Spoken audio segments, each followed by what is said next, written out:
What's up, everybody? Welcome back to Nerd Alert. I'm your host, Kyle, and I'm here with Damion Poitier from the end of the Avengers movie, where he was the original Thanos. Of course, we're going to jump into your career behind everything and take you on a journey between how you got into film to your love of role-playing games. So, welcome, Damion. Thank you. Thank you so much for having me. I appreciate it. With all that being said, when you got into stunt work, how did that start for you? So for me, I originally was aiming for acting. I always grew up acting. I always wanted to be an actor. You know, when I was a child, I saw a person on the screen that looked a lot like my grandfather. Mm-hmm. And I said, "Mom, who's that?" And she goes, "It's Sidney Poitier." And I go, "Oh, what's he doing?" She goes, "He's acting." And I was like, "Why does he look like Granddad?" He's like, "Because it's your grandfather's cousin." I was like, "Oh, okay." Really early on, I really was attracted to the screen and the performance and being able to like bring characters to life.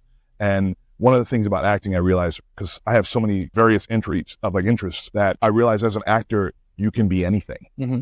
You can be a doctor, you can be a pirate, you can be, you can be a astronaut. You can hit the entire gambit of mm-hmm. all different aspects of life that are interesting. You can be a father one day and an intergalactic conqueror the next. You know what I'm saying? You can really run the gambit of all of human experience and push what the human experience can be mm-hmm. through storytelling and film.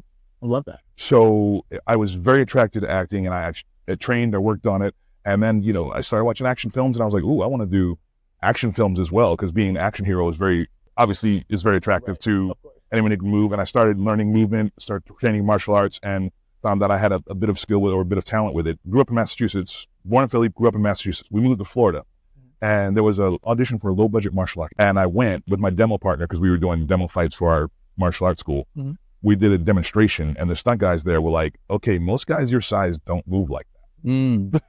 So they got my information, they kept a hold of it. And as time went on, I check in with them, and they were doing different workshops to try to work on other small budget stuff and other budget stuff. And I would come in and work with them. And eventually they met a legendary stuntman named Glenn Wilder. Glenn Wilder was one of the original foundation members of Stunts Unlimited, which is one of the biggest stunt companies in the world. Yeah. And so they brought me to his house, and he was talking about things and going on like this. And he threw a couple punches at me, like to see. And that's just a reaction. He goes, "Oh, you want to be a stunt man?"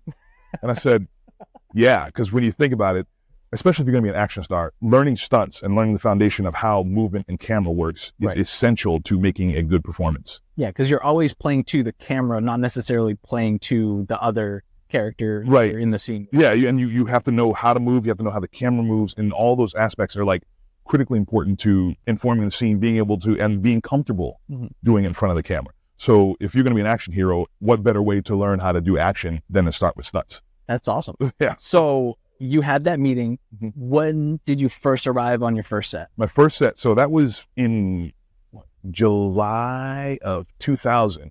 And he goes, "You're working in September." And it was a small show called Sheena, Queen of the Jungle that shot in Florida for 2 years. And I came on a set. The stunt community in Florida was incredibly welcoming. Mm-hmm. It's, in fact, they were so welcoming that like a lot of them are now here or in Atlanta, and they're all doing a lot of the big shows. Like a lot of big shows are being done by they used to call it the Florida Stunt Mafia, because they were doing the live shows like Universal and Disney and things like that down there. And like they just started kind of shifting over. A few films came up in Florida, and then everybody just kind of started shifting over to LA. Mm-hmm. And then they started working a lot, and some of the producers and things like that knew them from Florida, and it just kind of, took off a bit. And it was a big community, and they were so welcoming and brought me in. So welcoming, in fact, that I focused on stunts for longer than I probably should have. Okay. And I was just, when you're getting the calls and you're working with great people and you're on amazing projects, you just keep going. Mm-hmm. And so I did stunts for quite some time, and I kept trying to refocus on acting, and I kept getting interesting stunt calls and stuff like that. So it was just more of a love that led you down the thing. Yeah, the action aspect of it, if you being a martial artist, enjoying that kind of work, it just really kept me, they sucked me in for so long. Mm-hmm. Like even recently I was like, okay, I think I'm good. I think, I need to focus and everything like that. I have reoccurring on the Flash, mm-hmm. and I'm sitting there and I'm like, okay, I'm going to focus, I'm doing good here. I'm going to focus. I get a phone call from a friend of mine, and all my stunt friends know that I'm a hardcore nerd geek, right? They know it. Guy Fernandez, who I've known for many years, great stunt coordinator, great guy. He just texted me, he goes, "Hey man, you retired?" I'm like, "Yeah, man, I'm pretty, he goes, "Oh, so you don't want to come on Picard and Double Wharf?" And I was like, I'm on set. But when you get that call, it's a legendary character, and they were they were stepping up the action to a different level because it was on Picard, and so I did a couple episodes of Picard, and then I flew off and did episodes of The Flash. Okay. As an actor. So you're just bouncing. Yeah, so it's incredible to have the ability to do that, to be able to put on my stunt hat, do that, be there, remember your cues, remember where you are in the lineup, because stunts is a weird place of below the line, but above the line at the same time. Okay. Where below the line is, you're not really talent. That's crew. Right. So stunts is crew in the aspect of, a lot of times our faces aren't on screen when we're doing stunt work. But we're cast in the aspect of, sometimes we say lines, we're working with actors, we're very close to the actors, and we're on these SAG contracts, which are the performer contracts. And it's a weird juxtaposition of wanting recognition for what you're doing, but understanding that it's part of that gig is you are behind the scenes. Right. And it's where's the line of, hey, I'm doing this good work. I would like to be able to publicize that and make people aware of what the situation is and what it entails and how hard we're working and how much we're putting into this and how big a part of the team we are. Because the human ego wants the recognition at some point. Yeah. And because you're doing awesome stuff, you're doing amazing things. You just want to be able to tell people, regardless of if it's like your mom or the world. Exactly. You want recognition for your work, and obviously the paycheck. So that's all it's important. Right. And the paycheck's good enough that, a lot of times you're like, you know what? Go ahead and take that. It's okay that you didn't say that you said that you did that, or you didn't acknowledge that, and then sometimes you're like, that was a really cool thing that I worked really hard on. I kind of want people to know I did it. It's an interesting balance of staying behind the scenes and wanting recognition for your work. But when I'm in front of the camera, like on Flash, then it's easy. It's like, I'm just doing it. It's me, whatever it is that's going with this character. It's my face, it's my performance. And I don't have to feel any kind of way about, how do I feel about the fact that this aspect of my talent is being utilized on screen. So on The Flash, did your character have any? A few. So did you do your own stunts, or did you have a double? I actually had a double. There was a scene where one scene where he got smashed in the head with glass, and the risk of glass is getting cut. So it was, okay, let's not do that. And another sequence where he gets shot, and there was a wire pull, and they snatched him a bunch, and he lands on the ground. And so they didn't want me to do that. And that was actually my first episode, so they didn't know. We walked in, I told the stunt double, I'm like, you're going to have an easy day. And he was like, oh, okay, because they didn't know I was a stunt performer as well as an actor. And that can be a benefit because the way that the business has come around, they don't always expect people to be able to do multiple disciplines. Okay. What I mean? And it's like, interestingly enough, as a stunt performer, you have to be able to act in some way because you have to be able to physically mimic whoever you're doubling, if you're doubling someone. So you kind of want to be in your lane and make sure everybody understands that you can be in that lane, and you don't really want to wander into other lanes that might make people think you're not taking the gig seriously. Right. And things like that. I was like, well, I can do my own stuff. And then I threw a couple punches, the stunt coordinator, he was like, oh, okay. And I did everything except for that wire pull. And then the real benefit to that was, we did that after I did my acting sequence. Okay. So I was already being taken seriously as a performer, as an actor. And they're like, okay, this guy's an actor, he acts and everything. And I'm like, oh, I can do the stunts too. And they're like, yes. And they're like, oh no, you can do it. So it was my first episode of Flash was probably creatively one of the favorite things I've ever done, in terms of, it was the first time I got to use my whole toolbox. Right. Are there other moments that would you rather do both, or would you rather do one over the other? Really depends on the gig, man. Because like I said, you get the call to double Worf. Right. That's a legendary character. Okay. I always wanted to play a Klingon. Like, I was actually on Star Trek playing a Romulan. Right. And in Star Trek 2, I was like so close to being a Klingon in that. And I was like, I want to play a Klingon so bad. So I get the call to actually be the Klingon. Right.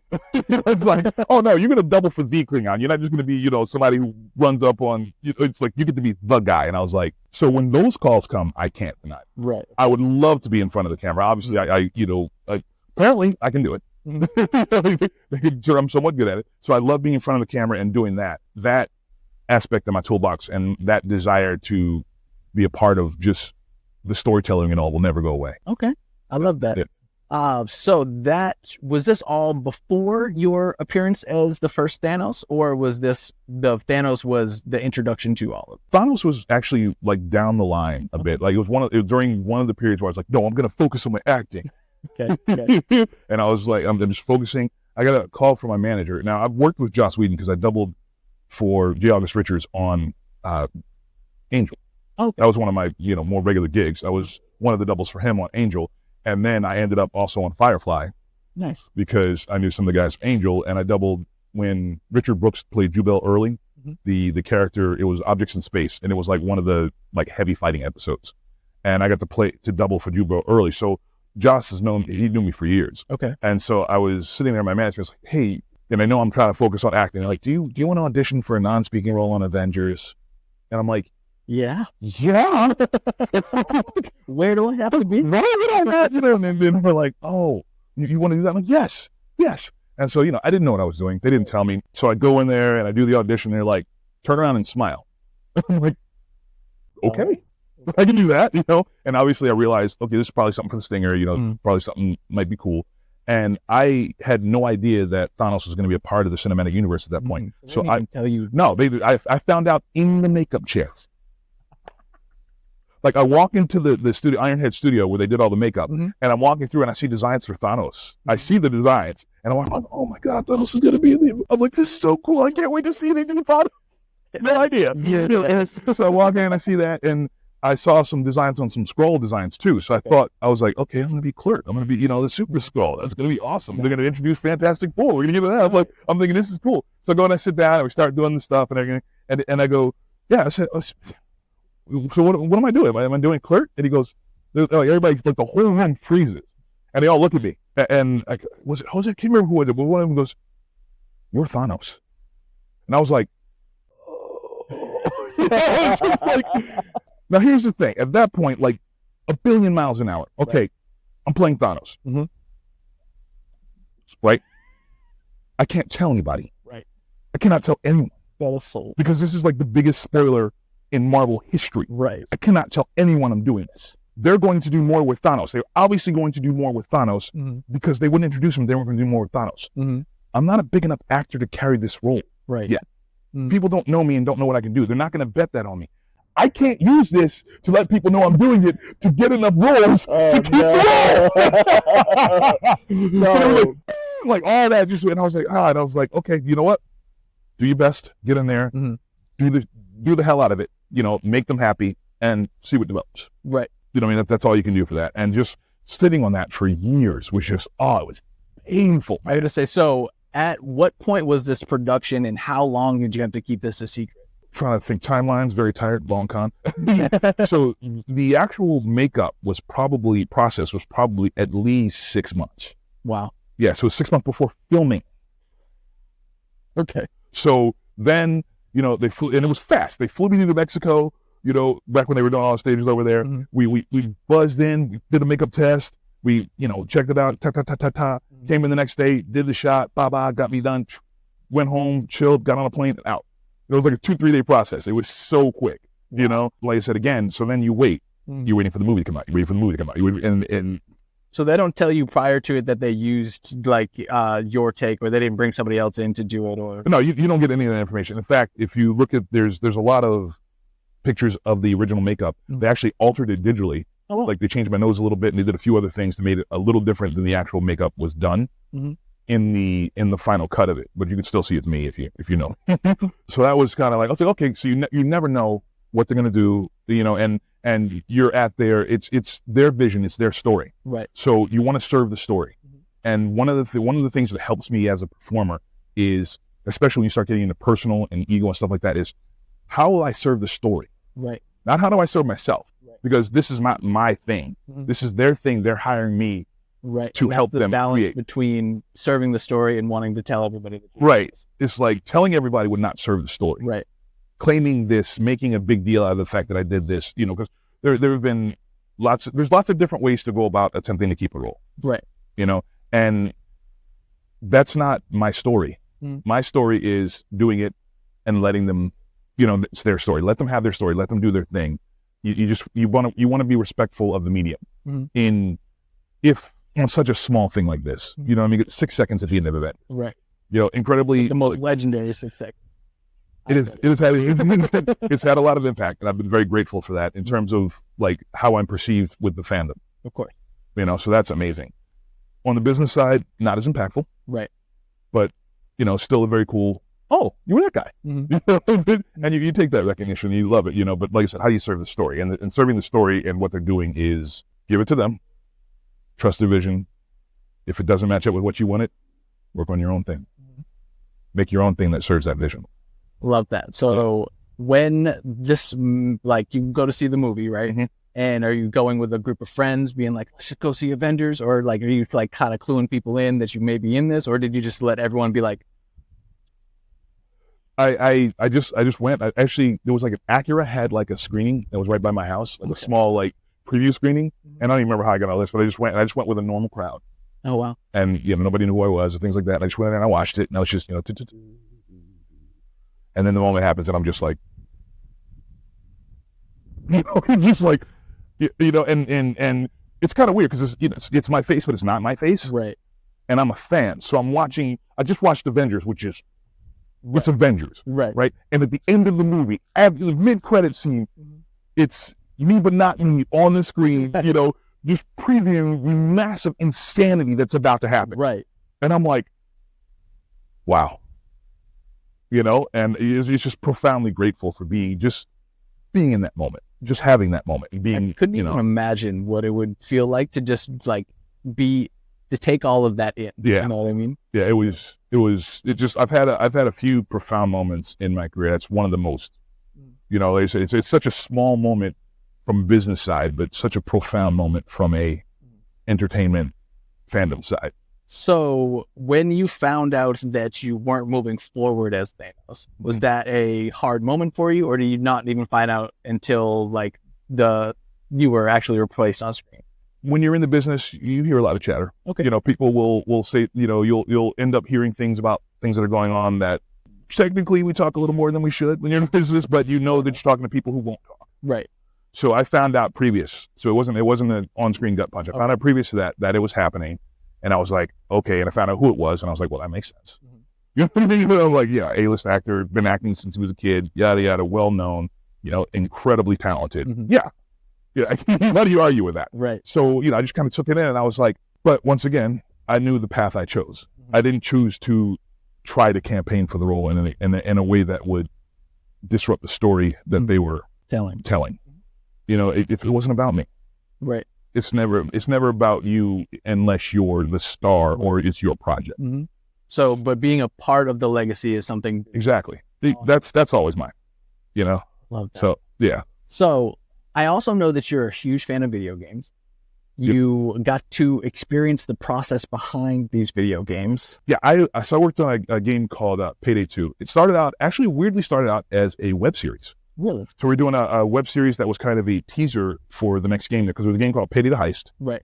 And it had a very, very cool, just like the brand on it was very cool. Mm-hmm. And the director, Damion Poitier, who had the movie rights to it, said, hey, we ran so many things in my life happen completely randomly. Love that. I have a friend named Digger Minch, and I was working on a short with him called Agent 88. Okay.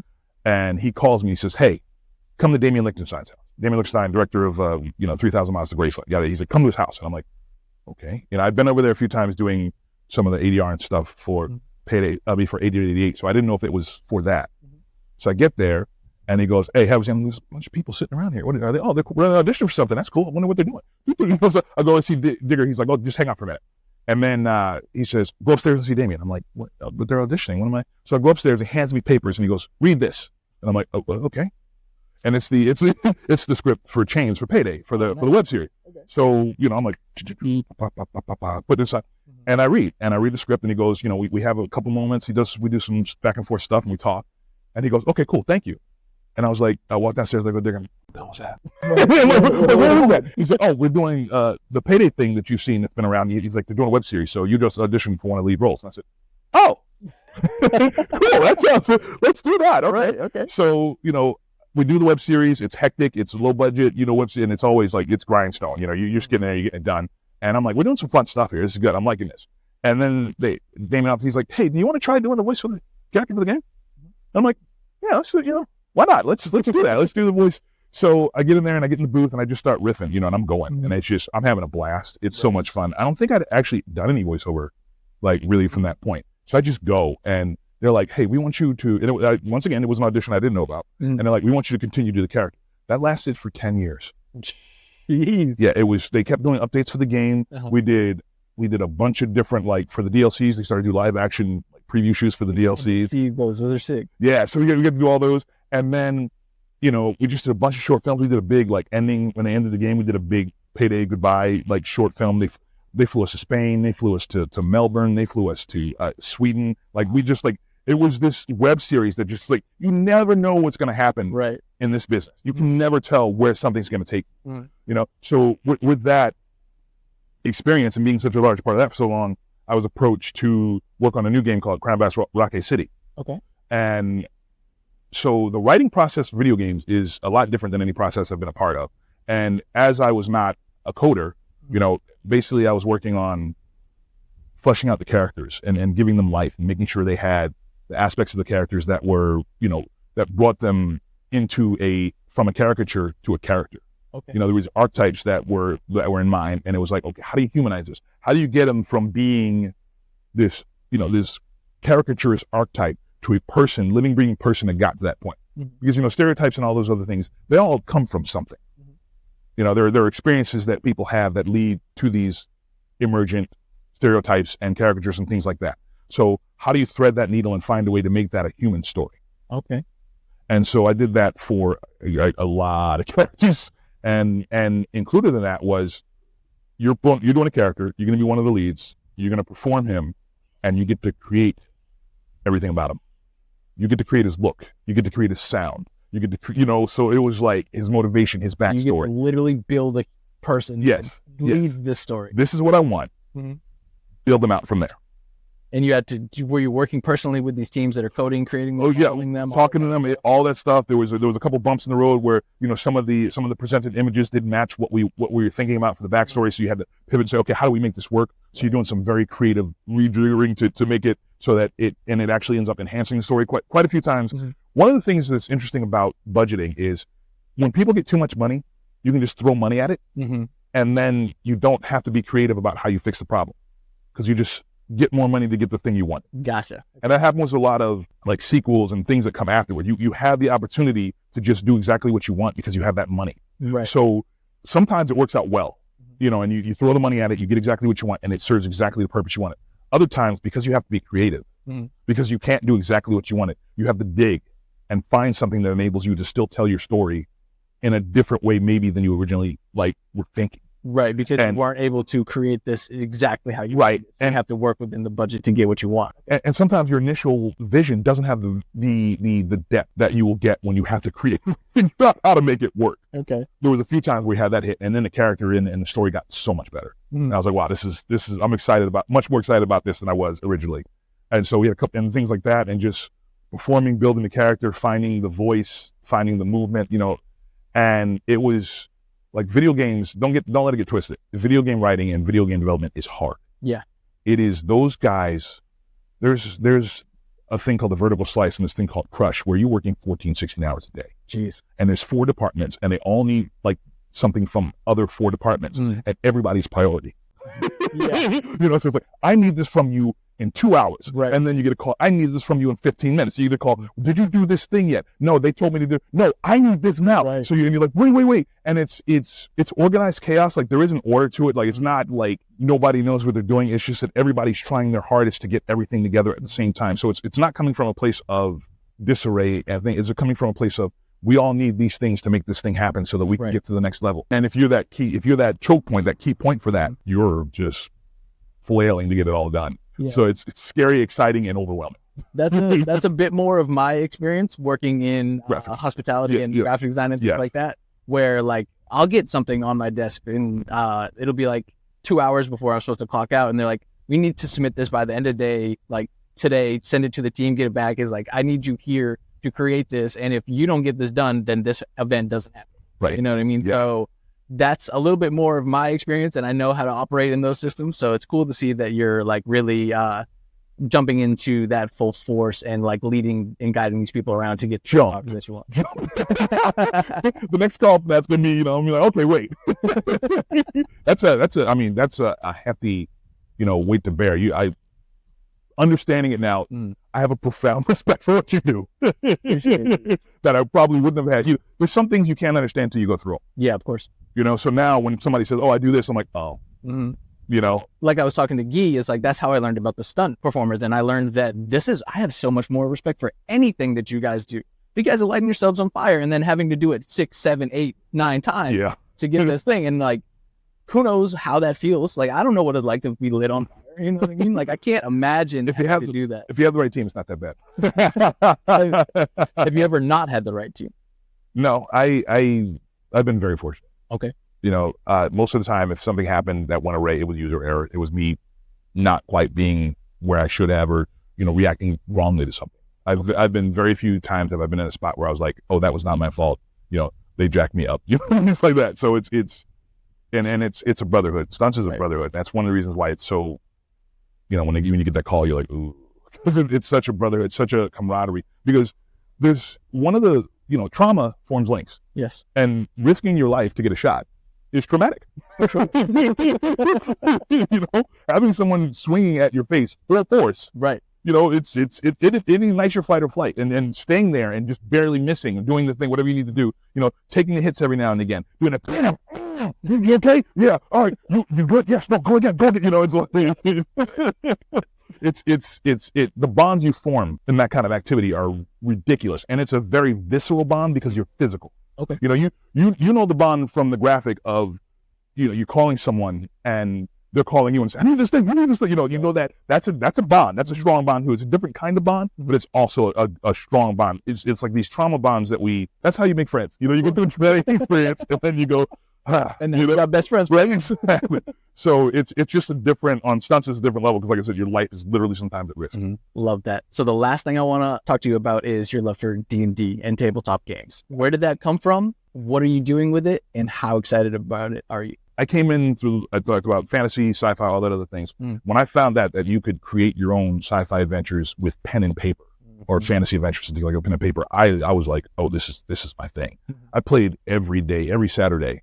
I played like throughout my entire, like from 9 to 20, like almost every Saturday I was playing Dungeons & Dragons. I love that game. It was just, we played some other games. We played Risk, we played Palladium. We did some, can't think of it off the top of my head right now, but you know, a bunch of different games. There was a D&D, there was a Teenage Mutant Ninja Turtles RPG game that we played for a while. But the Saturday was the D&D day. You know, other days we do other things. Being a performer, I've noticed that it's weird because it's kind of like an acting exercise. Mm-hmm. Well, actually, it is an acting exercise. You know, you're performing a character, you're ad-libbing, you're reacting to situations, and it actually it's almost like an acting school kind of thing. If you're doing it on a regular basis, you just get reactive and you get the ability to kind of, you know, keep that flow a little better if you're not in a class or doing something like that. You know, people, when I noticed when I was playing D&D regularly that my auditions were smoother. Oh, interesting. Yeah, because like I said, it's an improv workshop in character. Yeah, so that's one of the reasons why I'm so, like, even as a performer now, I'm so into it, because it's like, this is almost a write-off. You know? This is not playing, this is ripping. You know? Right. Yeah. So having that love of it, I noticed, and it's throughout entertainment of, you want to see yourself in the things you love. Of course. And I hadn't seen as much of it as I wanted to. And I'm still not quite seeing as much of it in the ways that I want to see it. Mm-hmm. So how do you fix that? You do it yourself. Absolutely. You know, and I have a friend named Hannibal Taboo, who's a great guy, hands in many pots, very talented guy. Mm-hmm. And he had a setting that he had been working on for a while. And I had some ideas that were very complementary to his setting idea. Mm-hmm. So we came up with this thing called The Sundering, The Nation Beneath Our Feet. And it's a TTRPG setting that's fully compatible with Dungeons & Dragons 5e. And we kickstarted it. And we asked for 12. I think we got 54. So we did all right. So you're doing we did all right with it. And just, you know, the team we were working with, it's now Laguna Studios, formerly Unlikely Heroes 2 Studios. Mm-hmm. They had done comic books for a while, and they wanted to get into TTRPG space. And they're like, well, how do you make a smash in that? You know, you do something not everybody's doing. Mm. So minority-led TTRPG setting is something that's gaining traction, but there's not a whole lot of it. So they helped us put the book together. And when I tell you, like, I've blown away with the work they did. In terms of the book is, you put that book up right next to any D&D book, any 5e setting at all, and pound for pound, I'll go with it. You know what I mean? I'm like, we can match that. It's such a quality book. Wow. The team was so good, the editing. I would put a blurb, and I know you know this. You take something and you're like, okay, this is what I'm doing, and you don't really get a chance to like fully throw it, and you throw it at the team, and it comes back and you're like, well, that's exactly what I wanted, you know, or better than I wanted. Yeah, because sometimes I get like this much of a description, right, and I just have to make up. Right. You know, Yeah. and it's like, I have to leave. I was like, I know you well enough as a person that this is probably what you're actually trying to say. Right. But most people will be like, oh yeah, make it punchier or make it whatever. That means nothing. Literally, like, I have no idea what you're talking about. Give it more. Right. But now that like I've heard you say it in certain contexts of stuff, I can actually break down what that actually means. Right. Like the word, like the phrase, it's like a graphic designer joke. It's like make it pop. Right. Right. And that's like something where you're like, I legitimately couldn't tell you what that means, but I've made it pop. You can do it. You can do it on demand for any client in any different discipline. You can't say what it is, but you can do it. Of course. I love that. So I get to play with that and be, you know, part of the team. Got some things that have been floating around in my head for a long time on paper in the Dungeons and Dragons book that other people can play with. That's so sick. Yeah. So, and we're, you know, I'm out here at Comic-Con and we're pushing the book, you know, so we have some books to sell. We have some things to move. We're probably not done with this TTRPG world. There's probably more places than mine that might be coming up soon, people's attention, that I'll be putting on my social medias about if there was anything that was going to continue there. Not saying anything that I'm saying, but yeah, soon there'll be other avenues explored in that, you know, more things with that. But it's quite fulfilling to see a character. Once again, I've been given the ability to create a character, to create to help create a world, to help inform a fantasy and a you know, an exposition of something that I hadn't seen, and literally my face is on. That's incredible, and I love that. Is there any exciting projects, any up and coming events or things like that you'd like to talk to the people at home about? Unfortunately, in this business, you can't talk about a lot of stuff. You know, they always hit you with the NDAs, and once you get to a certain point, they're like, no, tell everybody because we want the promotion. Right. But we're still getting there. Okay. But obviously, you know, the Sundering is something I'm very excited about. My past works, pretty much everything. I've been incredibly fortunate to work on a lot of good stuff. Things I can't talk about. I can't talk about the Sun. That's another reason you want to do your own stuff. Right. If you're a performer and you're emerging, you want your own stuff so you have something to talk about. Right. Fair enough. You know, instead of being there, you know, you're like, oh yeah, I'm doing so many things. Like, I had God for 6 months and I can't tell you about it. Exactly. So you want to build your own things for that. So I would say, actually, it's incredibly difficult. It's draining. It's demanding. It's hard. But if you have something in your heart and something in your head that you want to see, do it. Whatever medium you can. Whatever, if it's prose, if it's YouTube shorts, if it's whatever it is. You know, if you're creating a TTRPG setting, if you have something in your heart and you want to get it out, do it. You know, make the time. Find a way to make the time for yourself. Even if I've had times where I've worked for 10 to 15 minutes a day on something I was working on. That's all I could spare.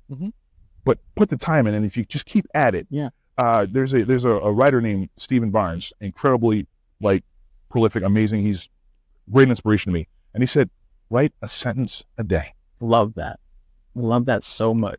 And I feel the same way. The reason why Nerd Alert even exists today is because we took an hour a day to make it happen. And that's how we got to this point. Right. So I truly appreciate that. Thank you again for joining us. Thank you for letting me yammer on. You probably didn't know I'm going to talk that much. Oh, I love I'm an orator. So. Everybody at home will love getting to know you and understanding a bit more of your story. And again, we love to tell the stories behind the art over here. So thank you again for stopping by. Thank you. Appreciate it. All right, brother.